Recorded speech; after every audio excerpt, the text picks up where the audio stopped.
I'd like to thank everybody for coming tonight. Thank you all for coming to our event. Welcome. We have two great speakers tonight. Our topic tonight is going to be on self-publishing, and the title of tonight's event is To Self-Publish or Not to Self-Publish. I do want to say one thing before we get started, and that is I'd like everybody here to thank Nancy Olson, and I've got her email address here that I can give you if you're taking notes. After this event, if you can, go home and just let her know how much you appreciate Quail Ridge hosting these Raleigh Right to Publish Group events. That would go a long way towards, ensuring our life here at this wonderful bookstore.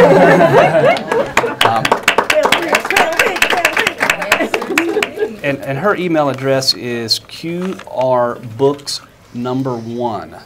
Again, that's QRBooks1@AOL.com. And I do want to say to the staff and everybody here, we really do appreciate all the hard work that you guys do each month to help us set up for the events and for hosting the events and breaking everything down. We really do appreciate it.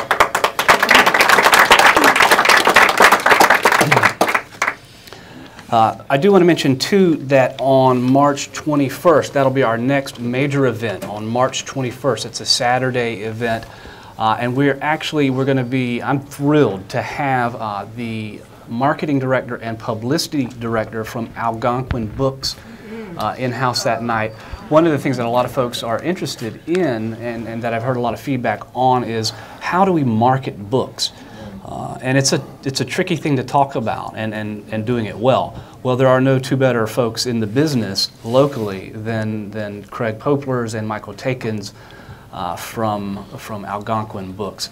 And so they're going to talk about a lot of their success stories, examples like Water for Elephants and The Arsonist's Guide to Authors' Homes in New England, I think is another book that they've had a lot of success with.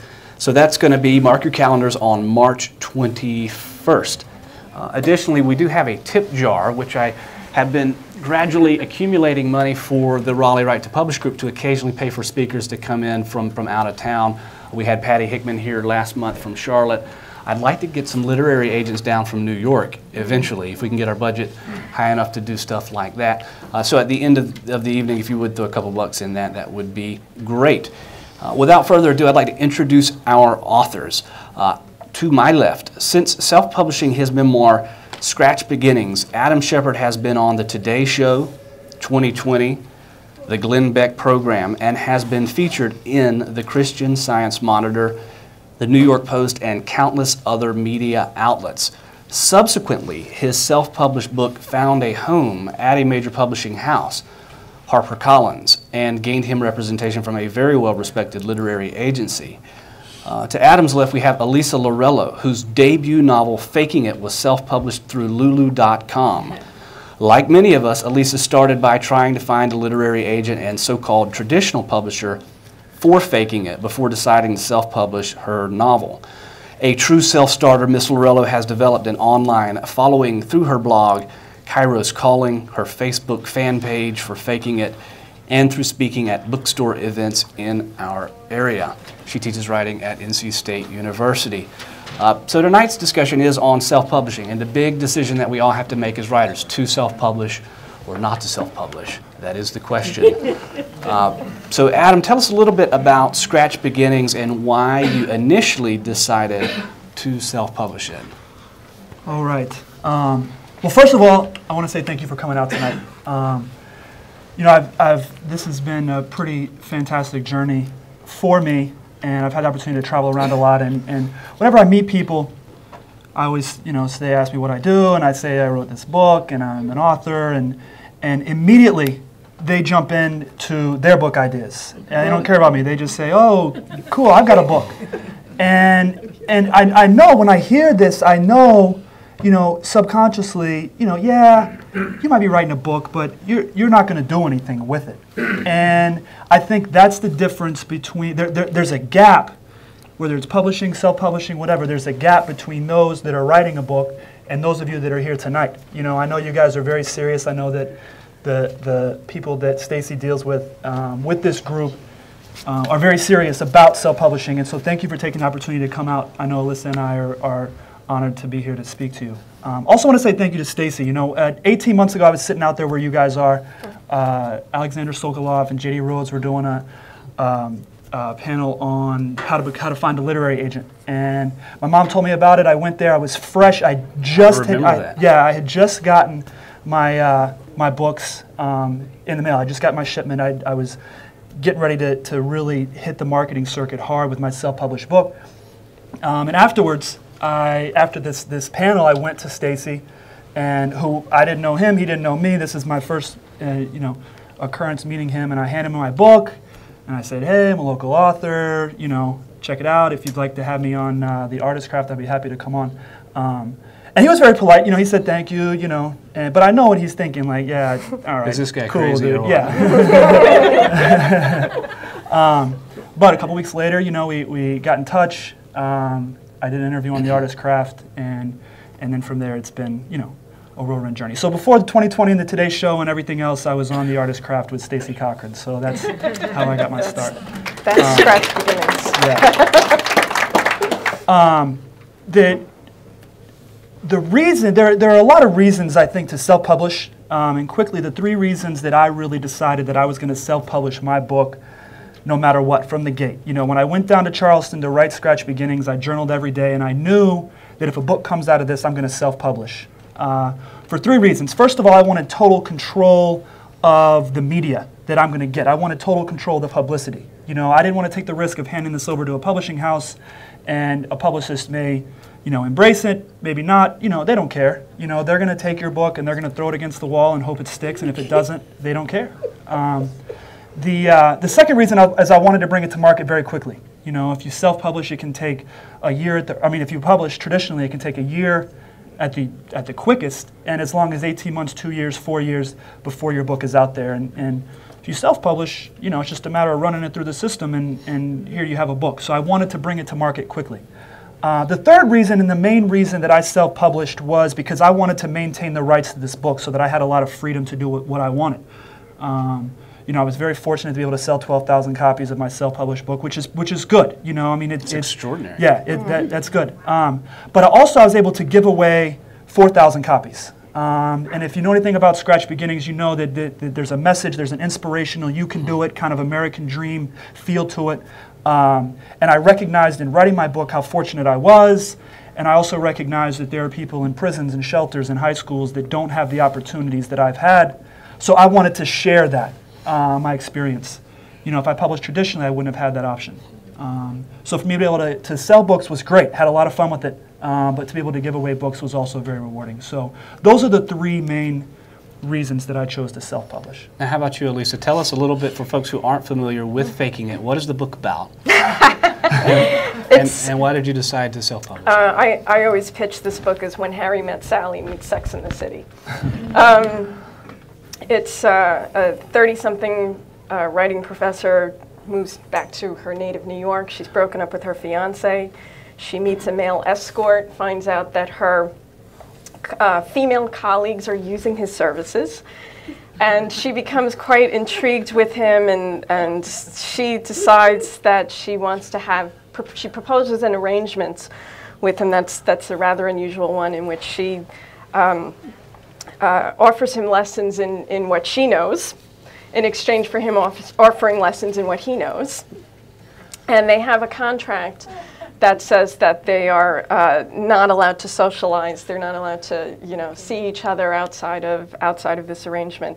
And of course, if I just left it at that, it'd be a very short book. So obviously, some complications come out of this,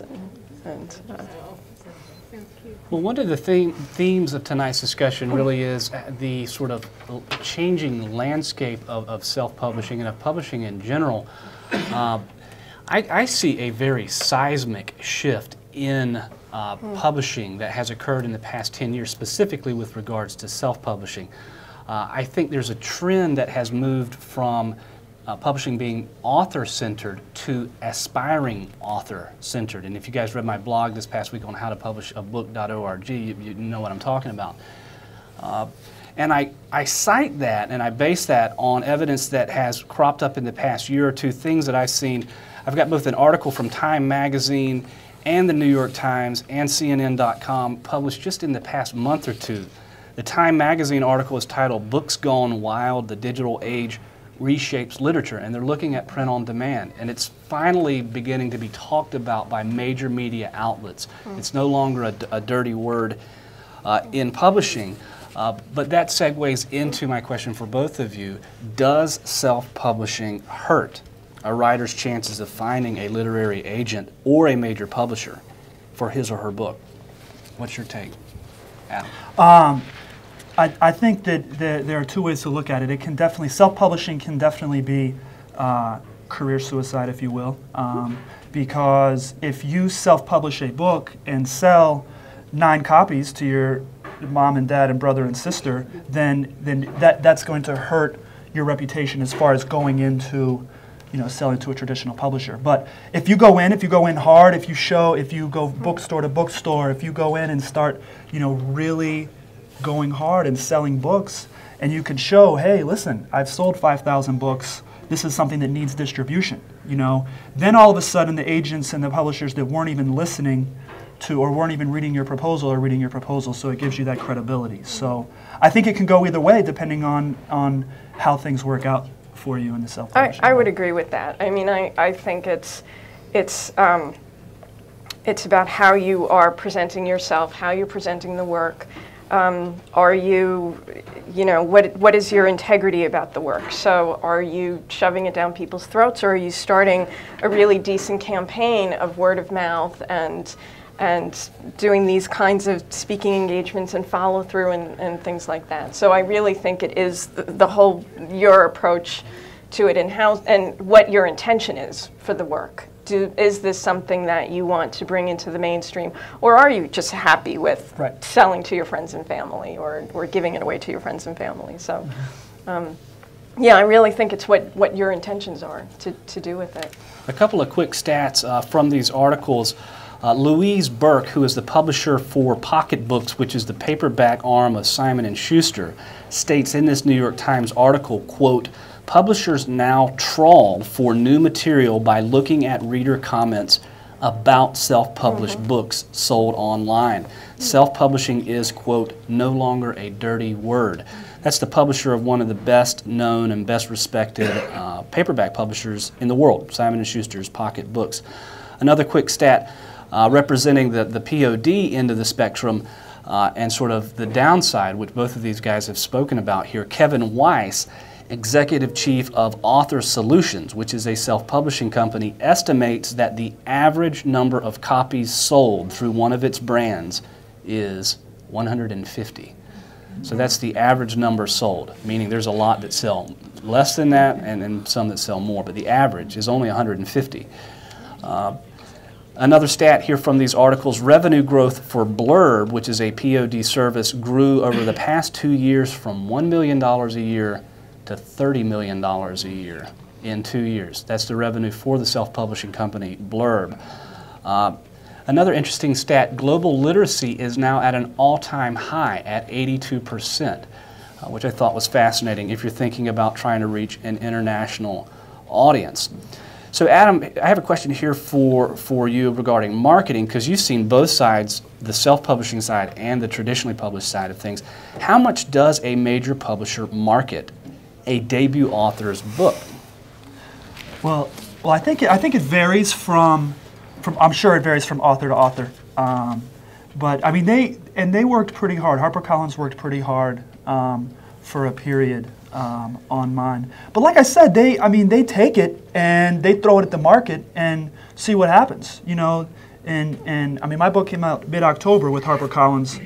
By mid-November, they were done with me. And I think, and that's how it works. So I think the advantage with self-publishing, and one thing I really learned is that 6 months after publication, you're still pushing it. You haven't forgotten about you. But your publicist at a major traditional house is going to forget about you very quickly, unless Oprah calls. So I think that's just, I think it really depends. Which, wait, this guy is going to be on Oprah. Yeah, right. I would bet on it within Anybody has any connections? Year or two. Talk to me. No, but I think it depends. It varies from author to author. I was fortunate to be driven. My book was driven by the media, and so I think they put effort in there. But they'll forget about you long before you think they would. I do want to open it up to questions in a few minutes. I've gotten in the habit of doing these by note cards. For folks who have been here the past couple of months, you know what I'm talking about. But if you would, if you have a question, write it down on the note card, and then I'll take these up in a few minutes. Let me get these started here, if I could. Just take one and pass it along. Again, if you've got a question about self-publishing for the panelists here tonight, just write it down on the card. It'll help you articulate your question a little bit more. Can I respond to something that you had said earlier about Please one of the stats that you were reading about, you know, these more traditional publishers looking for more independent press and books. I think publishing is finally catching up to what the music business started to do, which was, you know, the mainstream popular music is, I think it's now owned by 2 or 3 conglomerate record companies, and that's it. And they have such a tight control over the market that it was really impossible for these artists to get through. So because of the technology that's come out, a lot of these musicians now are finding ways to get their music out, whether it's through podcasting in their own websites, or again through this word of mouth, through MySpace, through Facebook, all the social networking. Listeners have become very savvy in terms of knowing how to weed out the bad stuff, because there is a lot of bad stuff, and it's the same. You know, you're going to find that same continuum with writers too. There's a lot of, you know, there's a lot of garbage out there, and there's also a lot of really great stuff that, you know, that you have to kind of weed your way through. But I think readers are becoming just as savvy with finding this stuff as listeners and music enthusiasts are getting with music, and they're knowing how to find this stuff. And once they do and get that buzz going, that's what's starting to open it up for the musicians, and now they're getting work, or they're getting recognized, and that's how they're getting their contracts now. And I think it's great that publishing is finally starting to catch up to that. And it's a great point. The audiences. I think there's something even deeper going on. I think our cultural values are shifting, and this is what I'm talking about with this seismic shift. And it's exactly what you're talking about. It used to be that a handful of elites would basically decide what everybody reads, what everybody watches on TV, what everybody watches at at movie theaters. That has changed in the past decade. This is a major cultural shift, and it's not just here in the U.S., it's around the world. And I think what people are beginning to expect now, what we all are beginning to expect, is that we all have an equal voice, and that we shouldn't be told by people up in the higher ups what to read and what is necessarily good and bad fiction.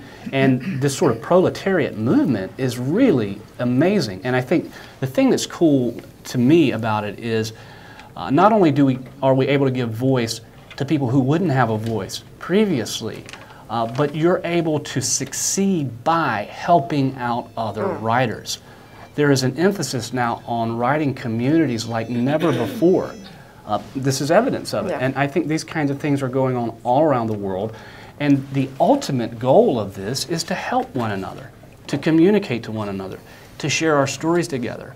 And I think this sort of Web 2.0 model of promoting your work and building a career lends itself to that. So that's a little bit of my stump speech on the direction that I see it going. Elisa, I did have a question for you, sort of a practical side of things. What percentage royalty does your self-published book, earn on each sale? That's a good question, and I'm drawing a blank at the moment. I believe I went with Lulu, and I believe Lulu takes 20% of any royalty, so I get the remainder of that, which, you know, anything that I have over markup.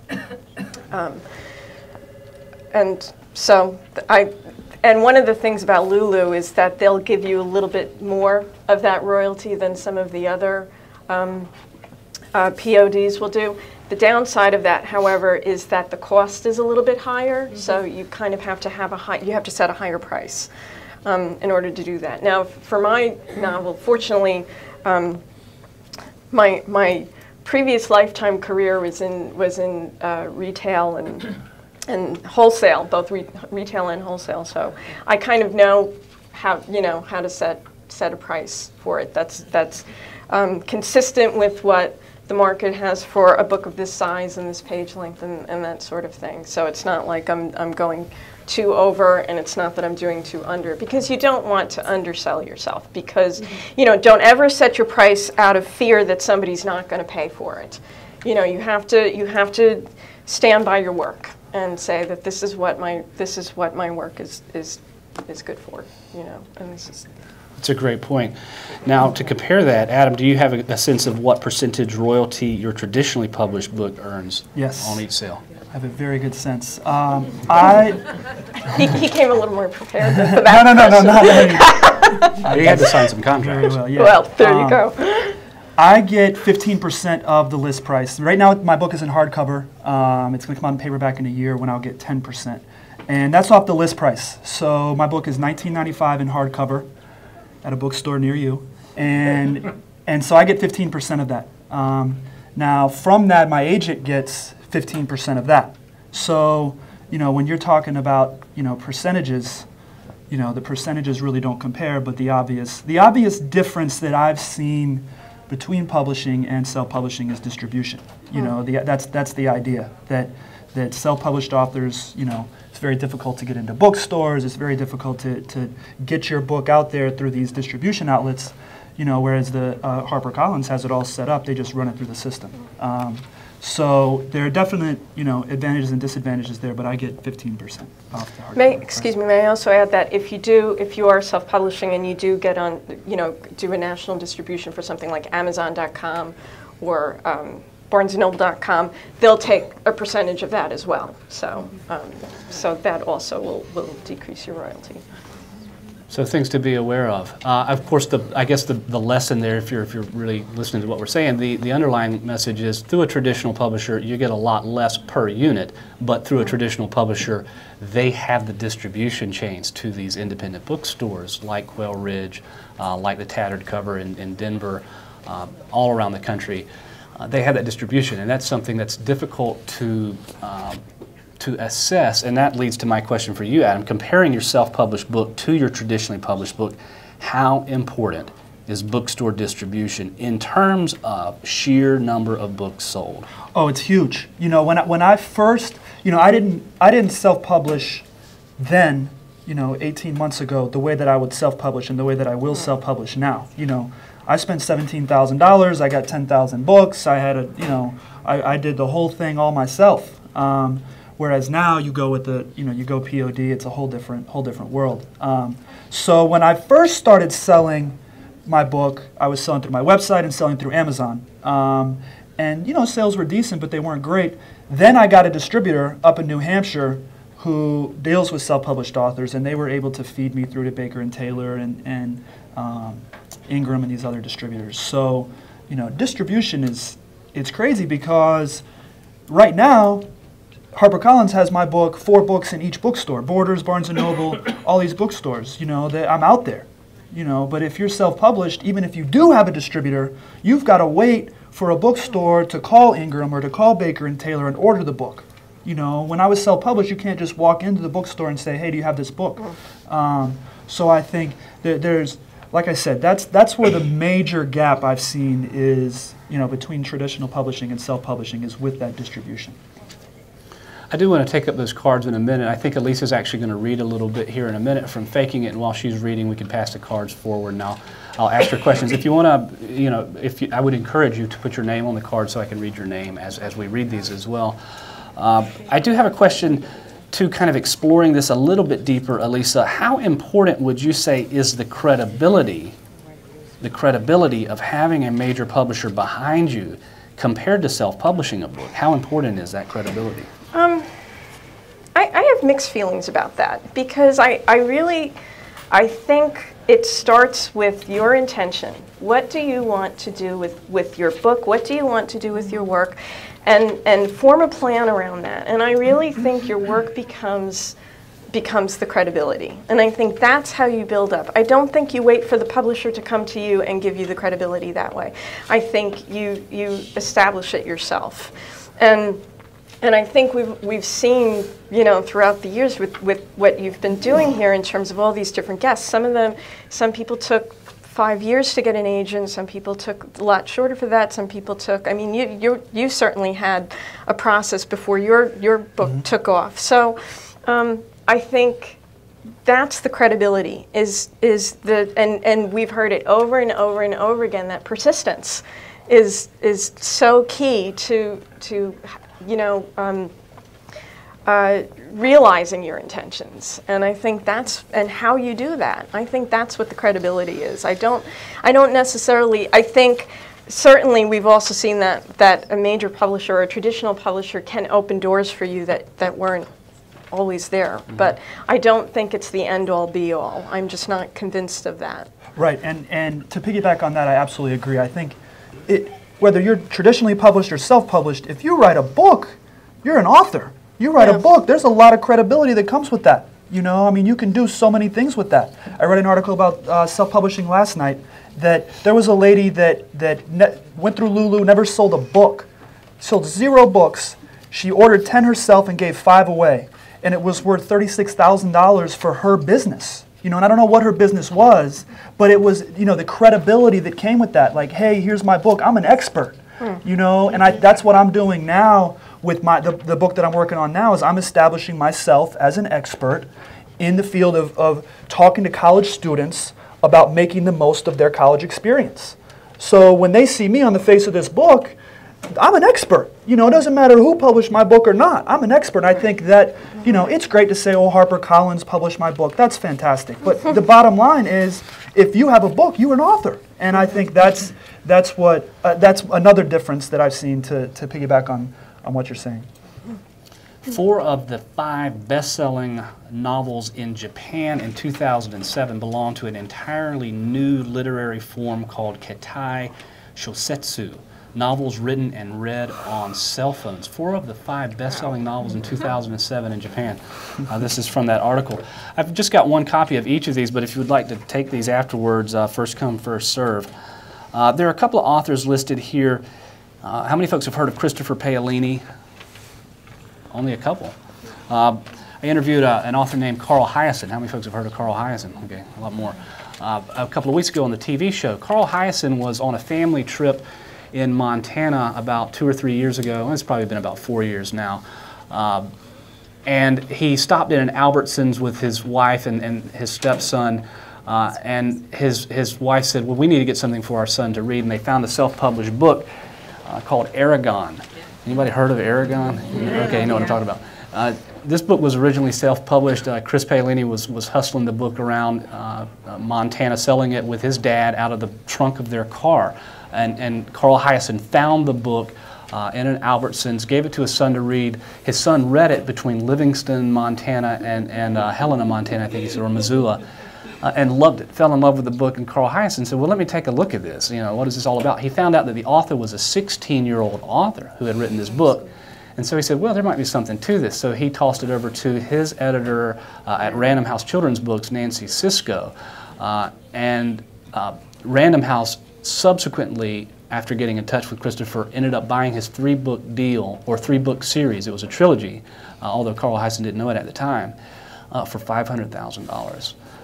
So it happens. You've got authors like Adam right here in front of you who have done the exact same thing. I don't know whether they got $500,000 or not, but the point is, if you're self-publishing, it's kind of like, I liken it to sort of the minor leagues of baseball now. It's kind of a way to get your work out there, to make people aware of what you're doing, and kind of build your skills as you're going along. Do we have the questions on the note cards? I can go ahead and get into a few of those. If you would, you wanted to read, that's right. Please. Let's go ahead and do the reading then from Faking It. If there are other questions, please pass those forward. I'm on the tail end of a cold, so forgive me for my narration is going to be a little nasally. So this scene is, I think it's about 6 weeks into this arrangement, and they've already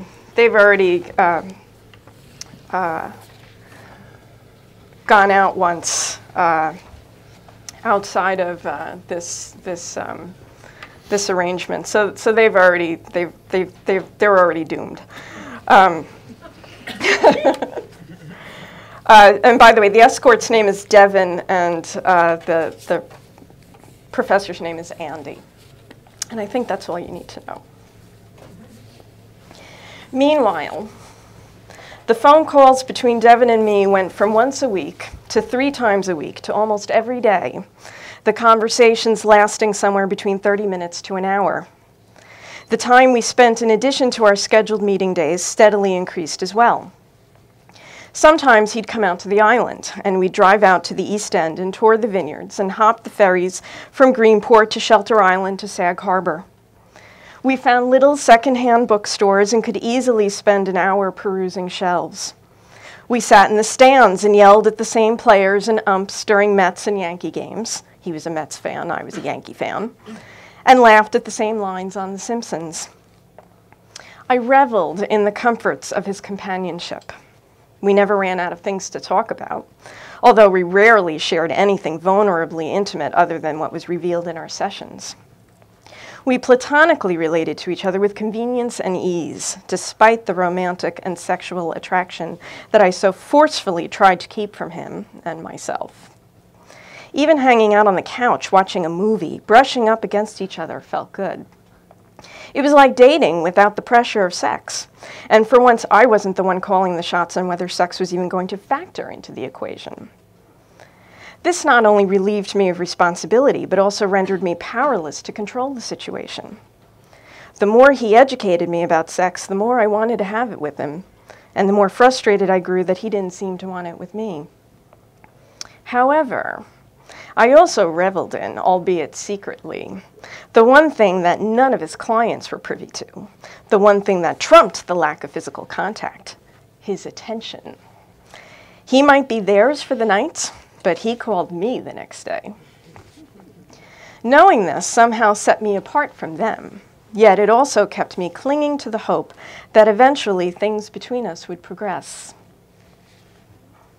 One day, at the Brooklyn Museum of Art during a Monet exhibit, I romantically gazed at the garden scenes, while he observed each painting like a scientist observes a phenomenon.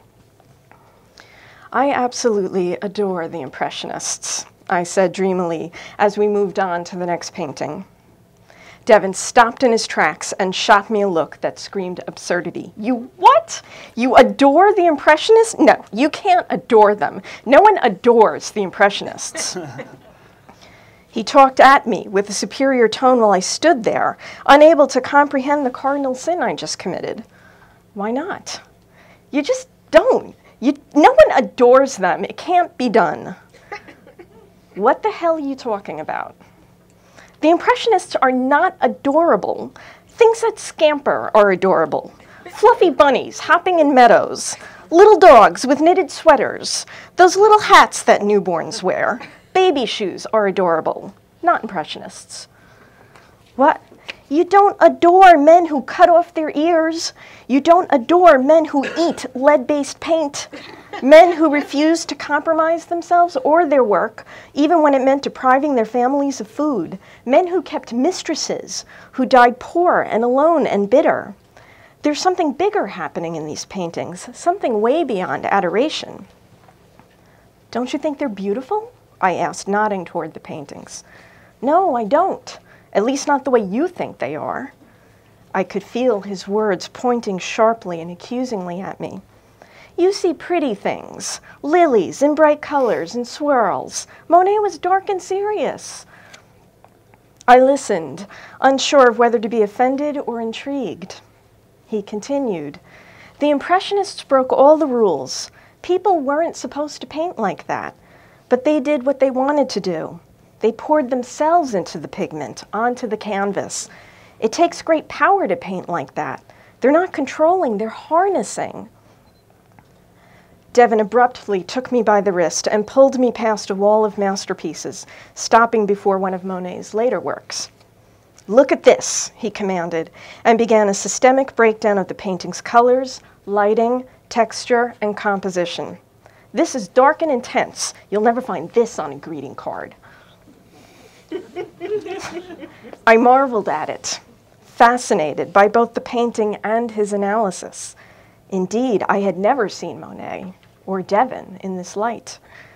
He now stood speechless in front of the painting, still entranced by it. I peered at him from the corner of my eye. He seemed wistful for a moment. I thought about how he'd been discouraged by his father to pursue his artistic interests, how his father kicked the passion right out of him. The whole thing had been a rant, a tirade, an explosion of suppressed desire. For that moment, I felt as if I could read his mind, and I fought the urge to slip my hand into his. Calendars with pictures of kittens hanging from trees that say, "Hang in there, baby," are adorable, he muttered after a bout of silence. We turned and broke into hushed giggling just as our eyes connected. We moved to the next painting and stood before it in resumed silence together. And then it occurred to me, neither of us ever dared to admit that we'd broken the rules of our contract.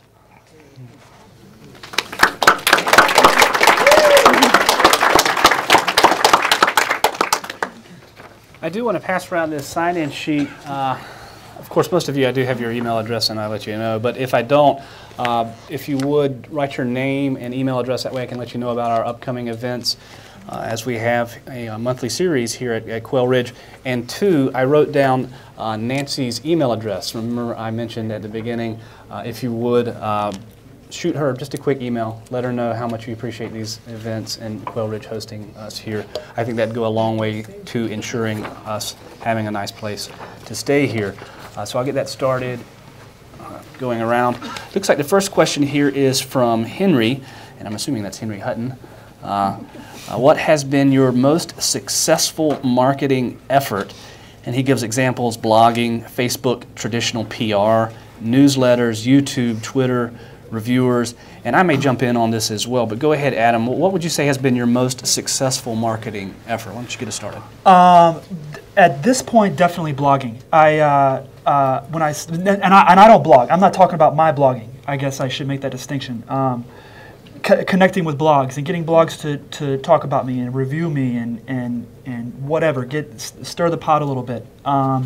And the reason for, when I first started, it was all media. It was all radio, TV. I mean, it was all just getting out there in the media. And then I saw, people don't walk into the bookstore and see me up front and decide, oh, I'm going to buy this book. They're either going to buy on impulse or not, and you can't really buy on impulse necessarily on TV or radio. But on blogs, it's different. If you're on a blog, and somebody likes the idea of your book, they may click the link and go to Amazon right there or not. They're going to make that decision impulsively. So I think at this point, the greatest jump that I've seen in sales has been with blogging, being on blogs. Now, do you mean like third-party blogs where you've been interviewed on somebody else's blog, or your own personal blog? No, that's what I'm saying. I don't have a blog. Third-party blogs that, and I'm talking about you send out 300 emails and you say, Dear Henry, I'm Adam Shepard and this is my story. And then they either say, okay, great, or not, and you have to give them options. You say, can I guest post? Can you interview me? Can I send you a copy of my book for review? And because some want to review and some don't have the time, and so I think for me the greatest jump at this point that I've seen is with those blogs. You go on a radio interview and a lot of people are listening, but they're in their car, and by the time they get home, they forget about you.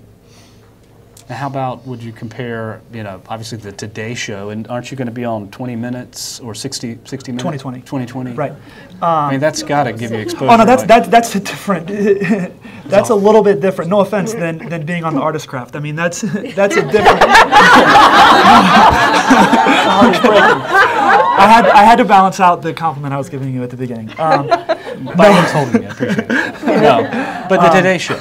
Right, no, oh, that's huge. That's big. When I was on NPR, my goodness, that's when I was here the first time at Quail Ridge on a panel, and my Amazon ranking was like 24.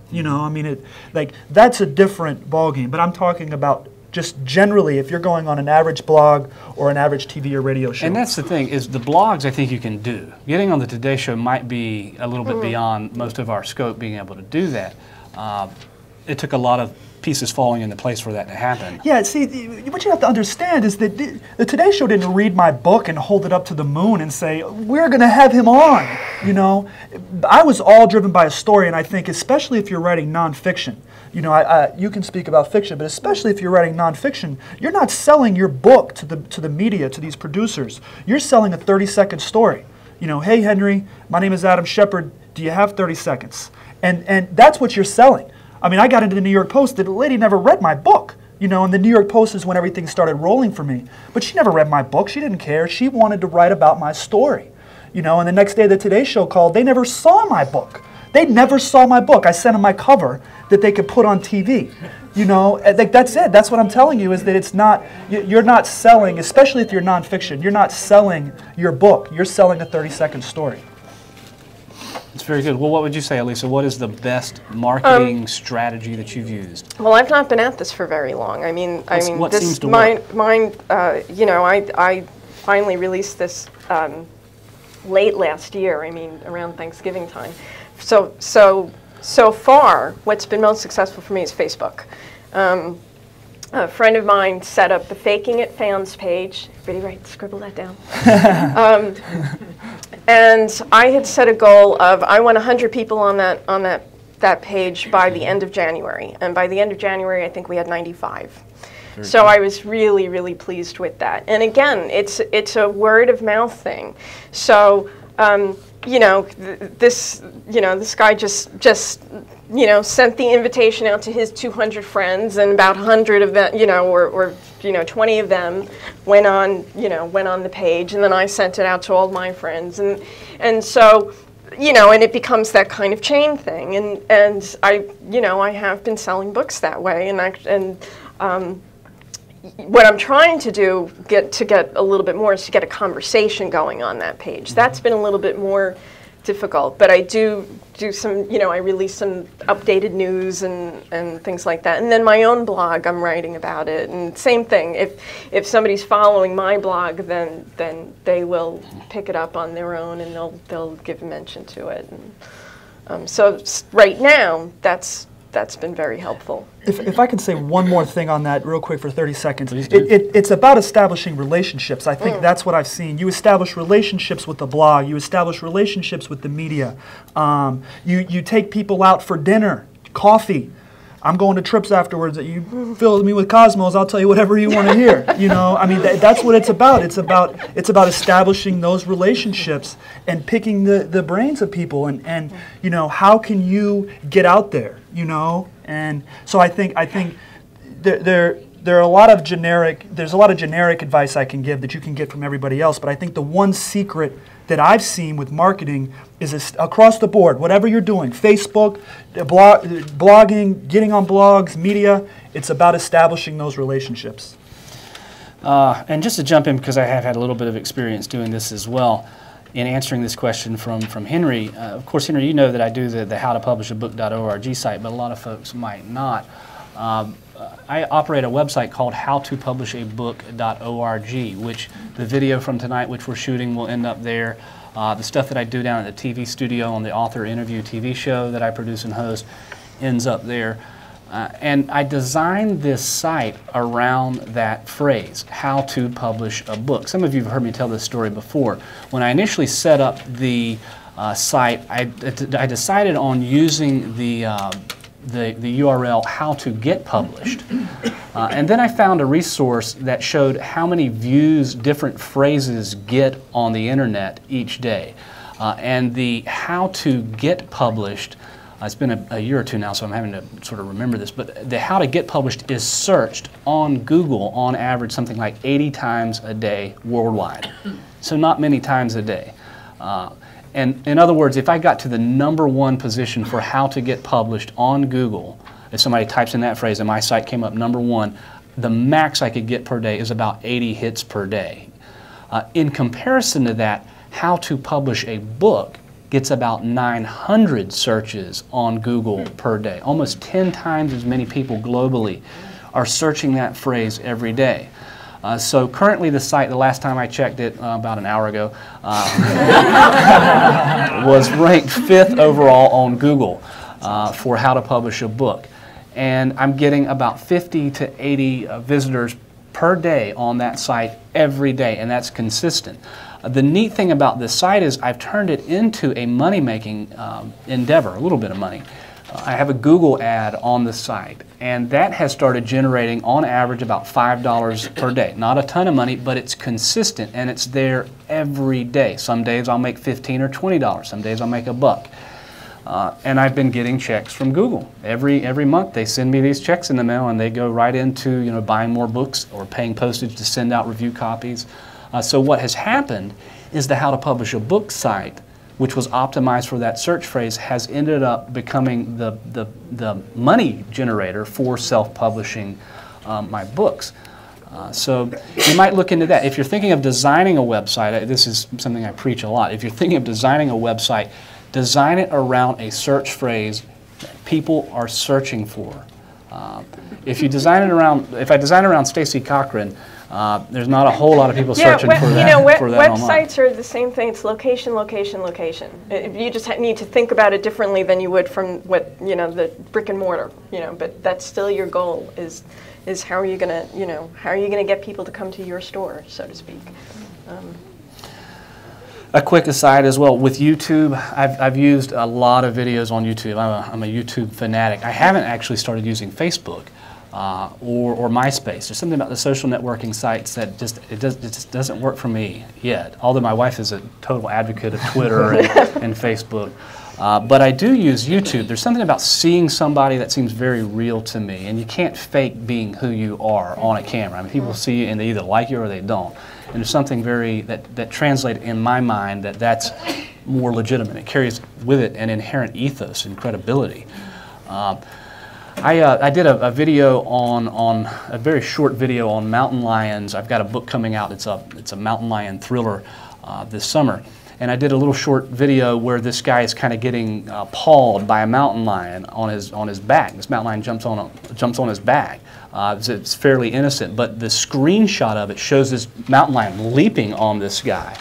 I put that online in December and have had over 20,000 views of that video, largely because people like seeing people get mauled, I guess, or something. But at the end of the video, there's a cover shot of my book. It says coming, summer 2009. Now, has that sold a book? Probably not. But does it make people go, well, who is this guy? And let me go over to Amazon and see if I can even look up his book? Maybe so. And then, is that a potential customer or somebody down the line? Perhaps. So, and can I jump on that for a second? Again, coming out of retail sales and one of the things from my experience of that is you're not looking to make a sale on every single customer you meet, but you are looking to plant seeds, you are looking to have a conversation with them, you are looking to see how you can meet their needs, and you do establish a trust with them. So even if they don't buy from you today, they will come back to your store, they will look for you, they will seek out your advice, they will have you in the back of their mind, and then one day when they do have that need, then you've got it. So sometimes it's about that. It's just about planting the seed. They may not buy your book today, but down the line they're going to see your name or hear you or something like that. Another quick story using YouTube. We had Chuck Adams here, the executive editor from Algonquin Books, a few months ago in October. I think some of you might have been here for that event. Chuck was interviewed in Poets and Writers magazine. I've got a copy of Writer's Digest, which I meant to show as well. But Chuck was interviewed in Poets and Writers magazine in a series that this author for Poets and Writers is doing with literary agents and editors. Afterwards, I talked with Chuck about it, and he suggested I get in touch with the guy who is actually doing this interview series at Poets and Writers magazine. I let a month or two go past, and somewhere, I think it was during the Christmas break, I looked this guy up online. I didn't know him from anybody. And so I looked him up online, found his email address, and then realized, oh, he's actually a senior editor at Grove Atlantic, which is a major independent publisher. And just on a whim, I had a free day during the Christmas break, sent him an email and said, I loved your interview with Chuck Adams in Poets and Writers. I've been kind of watching your series in Poets and Writers. And I've been developing a video series with literary agents and editors, or trying to. And I'd love to brainstorm ideas with you. About an hour later, I get an email back from this guy, and he says, oh, I know who you are. I saw your interview with Gar Stein on YouTube. who was a guy that I had interviewed for the Author Interview TV show. The point is, this visibility of getting yourself out there and building kind of a name recognition, it gets out there. I mean, if you're not actually doing it, then there's no way these folks are going to find you. This is a senior editor at Grove Atlantic. He could totally purchase a book if I wrote the right book for that publisher, and that he knew who I was it was flattering, of course, but it made me realize this visible presence is really working. So there are all kinds of lessons to be learned from that. We've got another question here. I would like to try to get through most of these, if not all of them. Music is distributed quite differently now, and this is from Judith Darling. Music is distributed quite differently now. In a completely digital mode, do you see this happening to books, thus eliminating the need for conventional distribution, which heaven forbid that would happen, because we love bookstores like this, and that's what their heart and soul is all about. But to what degree do you see that blending of digitalization of books? Well, my answer is 10 seconds long, that a digital book, like, I think the Kindle is pretty cool, and I think that there's some good things, but my goodness, you know, I like the touch and the feel, and I like holding a book, I like carrying on an airplane with me, so I'm sure that it'll continue to have more of an impact, but I don't think that we're going to see books go away. I don't know. I did a promotion during January of download my book for $1. And I had expected a lot more downloads than I actually got. You know, some people definitely took advantage of that, but I was expecting higher numbers of it. And a lot of, you know, some people said, oh well, you know, I want to buy in, you know, give you your royalties. And I said, well, I'm going to get them either way, so it, you know, it doesn't matter about that. But a lot of them said the same thing. I like holding it, and you know, they don't have that experience with. So for all the talk about this digital cell phone books, yeah, you know, and for all that talk about it, I don't think it's, I think it's a lot of scare tactic, but I don't think it's really going to happen. Here's the truth, if there is a truth to this. There are more people writing today than ever before. Yeah. What has happened, again, this goes to my original theme, is the landscape has changed. Look at the crowd around you. I see the same type of crowd in Charlotte, Wilmington, Sacramento, Phoenix, you name it. There are just more people who want to write today than ever before. We have a story that we want to tell. There are palliative effects to writing. We are recognizing this.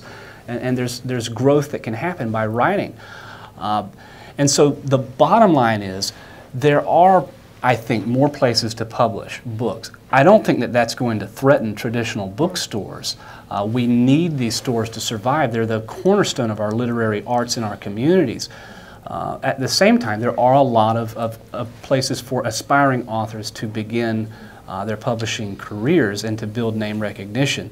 One that you've heard me talk about before perhaps is PatioBooks.com. PatioBooks is an online audiobook distributor. And I've used this for about 3 different books. The most recent is the Colorado Sequence.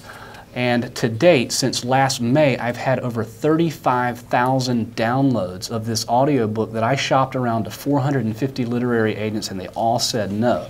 Now, I could have just left that book on my computer and not done anything with it and said, well, I'll move on to the next one and no one will ever hear about this book, you know, the Colorado Sequence. Instead, I decided to self-publish the book on PatioBooks.com, and it's had over 35,000 downloads since last May. That's, you know, probably about 5,000 people who have listened to my book that wouldn't have listened to it otherwise and would never have heard of it. And so it's a way to build name recognition. How much money have I made from that? About $15. So, you know, is it worth the money? Again, it's about intention. No. But I say this, you know, I think you have to have a long-range vision, and yeah. you're building name recognition, and people are finding out about these kinds of things. So, great question. Patio Books is PODIOBOOKS.com. And basically what it is it's an online community of folks who want to publish their audiobooks. And they've been on NPR, they've been on a couple of major media outlets to talk about the story behind Patio Books. It's a really neat resource. We have a question here from Pat Condon. Pat has several questions. The first question for Adam is, did you sell 14,000 on your own? Which is yes, and if so, how did you do this? Yes, I did sell them on my own, and like I said, it was largely driven by the media. And to get back to what we were talking about with different marketing ideas, just like Malcolm Gladwell's book, there's a tipping point. You know, somebody hears you on the Today Show or NPR or a local radio station or the local paper or on Facebook or a blog, and they ignore you, but then that third time or that fourth time is when they buy your book. So I think the answer to that question, how did I do that? I started knocking on every door, and I sent out 2,000 emails to producers and writers at local papers and TV producers all across the country, and I said, hey, and a very large majority of those people ignored me. But then I get on and I get on one radio show, and then somebody hears me and they have me on theirs, and so the answer is that you knock on every door. That's how I ended up selling books. You knock on every door. There's a good question here as well. What is the cost of POD? Well, the answer to that is depends on which POD. Everybody knows POD is print on demand. It's an acronym for print on demand. What is the cost of POD? If you go through a company like Lulu or CreateSpace, the cost is nothing. It's free. Your base cost is absolutely free to self-publish a book. Where Lulu and CreateSpace make their money is on a markup in the print cost to the author, and then in addition to that, they make a percentage. I think Elisa said 20%. They make a percentage of each book sold. So they had this vision, this phrase you probably heard, the longest tail before. But now there are other print-on-demand companies like iUniverse, Author House, some of the ones mentioned in the article, which I mentioned, that do charge money. So there's not a simple answer to that. It depends on the POD publisher. And then the third question here. One thing I want to say about that is do your research and talk to people about that. Lulu is free. The company I'm going with is BookSurge. BookSurge, it costs $299 to start, where Lulu is free. They cross. If you sell more than 145 books, you're better off going with BookSurge. Financially, I'm talking about financially. So it really depends on, how much money you're willing to invest up front. Be honest with yourself. How many books are you going to sell? Every self-published author knows they're going to sell more than 150 books, but I think there are so many different options. Just weigh your options and figure out what is best for you. Yeah, I didn't have a whole lot of money to invest. I mean, I was, really on the poor person's budget of self-publishing, or the writing teacher's budget of self-publishing, the non-tenure track budget of self-publishing. So, I had done some research, and I think I ultimately went with Lulu. I think just because my familiarity with it was better than the others, and I knew people who had done it, and I had met people from Lulu, and I liked that they were a local company and things like that. So that factored a lot into my decision. And same thing, that I could kind of control the cost of that. So I will say, since I'm no longer working for Lulu, I can say things like this. But CreateSpace actually has a much better base price per unit. If you haven't looked at CreateSpace, you might do that. Lulu is more user-friendly. I think at the end of the day, they have a better community outreach program through their website. But to compare, I've got this Mountain Lion thriller, Claws, coming out in May. And the Lulu base price per unit is about $9 for a 225-page book, which ain't cheap. You figure you got to sell that in a bookstore that you're splitting 60-40 to break even. You've got to list the book at about $20 just to make a buck on it. That's tough. And then if you factor in gas to drive down to Wilmington for an independent bookstore down there, or over to Charlotte, you're losing money. Now through CreateSpace, their base price for the exact same book is $3.58. So it's over half, or it's about 55% or 45% of the cost of Lulu. Now that's using their so-called Pro plan, which in December happened to be free. So it cost me nothing. And I'm getting these books per unit at about $3.58 per unit for a 225-page trade paperback 6x9 book with a glossy cover, black and white interior. That's so affordable that with the money that I'm making through the How to Publish a Book site, I'm actually setting a budget up now where I can send out books for review, I can give away books. It's all beginning to sort of, the tent has begun to go up, if you will. But again, I guess the bottom line is there. Check out both of those. There are advantages to both. CreateSpace is tough at getting responses from their self-help or from their customer service. It's just I think there's a lot of trial and error involved in this. I consider myself still very new to this. I know a lot more now than I did a year ago, and I'm not afraid to make mistakes because I come from that philosophy of the best businesses became successful by building on their failures. So I'm very comfortable with that. I'm not afraid to make mistakes and that kind of thing. And yeah, I do think you're going to have the pros and cons, I think, to any one of these. You're going to find some advantages and disadvantages, and you just start to weigh those out. And some things are going to work out really well, and some things are not going to work out so well. And then you just kind of assess it at the end of the day, and figure out, okay, what's next, and then take it from there. How much time, Scott, do we have left on the video recorder? 8 minutes. Got about 8 minutes left on the video recorder, but we can go a little bit longer than that. It's about 7:34. We'll push this until about. There's some more questions. Until about 10 minutes up, so about another 20. Stacy, do we have time to pass the? I do have a sample copy there if you want to pass it around. Oh, I'd be happy to pass that around. Absolutely. If you want to grab a copy of that, thank you.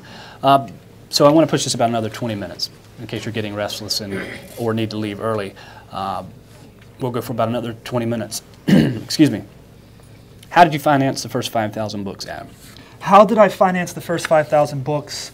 I was working, when I finished my project in Charleston, done with the book, I came home and I was pushing wheelchairs at RDU and getting tips, pushing these sweet little old ladies, and they're shooting me a couple of dollars here and there.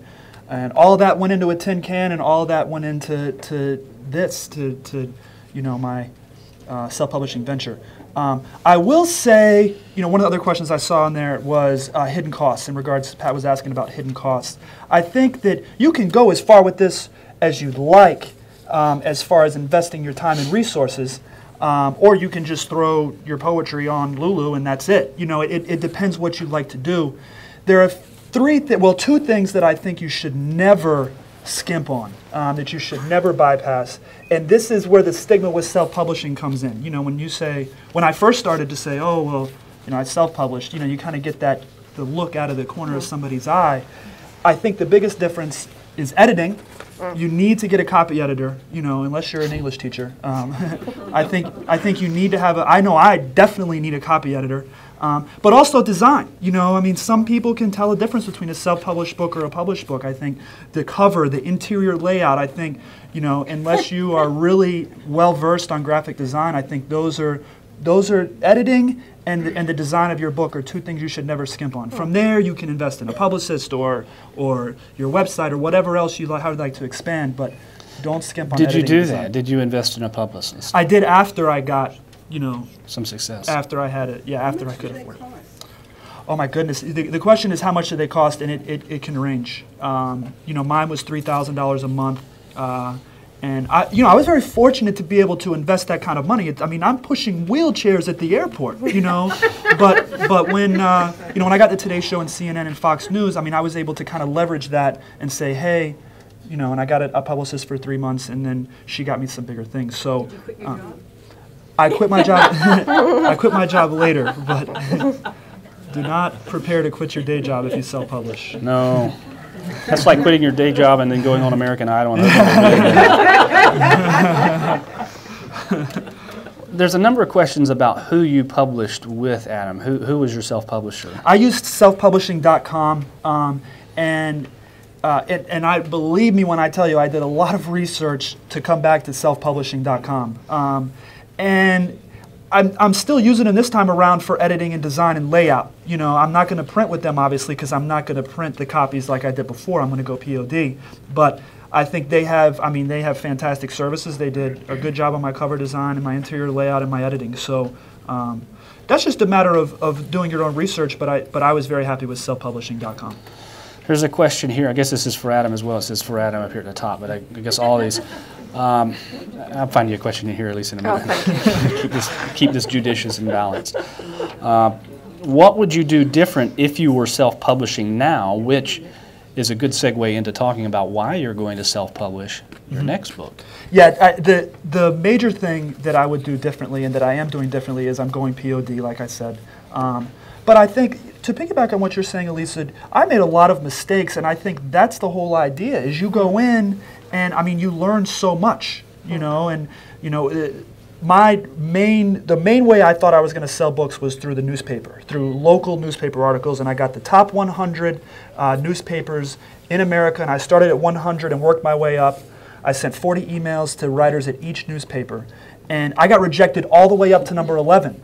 And seriously, the reason was because they don't write about guys that are out of town. Houston's not going to write about me. You know, I'm over here in Raleigh. And I learned that lesson. You know, and I think that's the whole idea, is that you dive in head first and you make mistakes. So the one thing I'm doing differently this time that I recommend is going POD. This question, I guess, could be for anybody here. How do you get your self-published books into stores? How do you get your self-published book into stores? I'll take that. And how easy is it as a self-publisher? It's not. And I have a twin brother who's in the book selling business. Okay, so you'd think that's a really good connection. But he gave me some really excellent advice, and he really came out and said, you know, mainstream brick and mortar stores are very wary of self-publishers, and so that is still, you know, again, even though readers are getting very savvy with it, the brick and mortars are still very hesitant, because it has had quite a stigma over the years, and they're not ready to warm up to that yet. And there's also some other issues with it just from a business standpoint, which is that if you're ordering from a self-publisher publishing company or a POD, if those books do not sell in the store, they cannot return them. Mm-hmm. So they don't make money off of that. And again, they want some guarantees that you're going to have a following, and that, you know, that you could bring in an audience like this, and that sort of thing. So so I don't recommend that you go to the bookstores first, unless, you know, you've established a relationship with an.